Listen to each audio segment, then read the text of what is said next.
Alright, so here's the Thunderbird. Drove it around earlier today.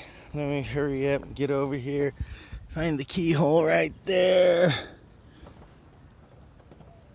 Put the key in.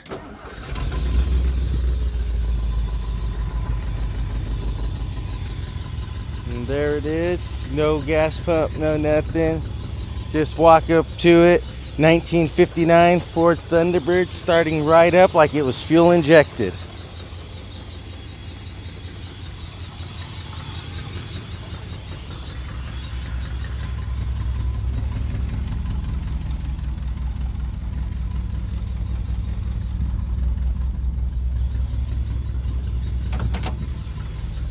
See that generator light there? Let's go ahead and give it a little bit of gas. All right. So there it is right there. See, the gentleman just passed by. He has a 59 for his daughter. Excuse me, a 58 for his daughter. They came over here trying to buy my skirts.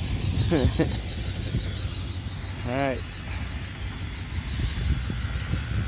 The rest could be polished. I haven't washed it in a long time. Hand polished the front. Too tired to do the rest.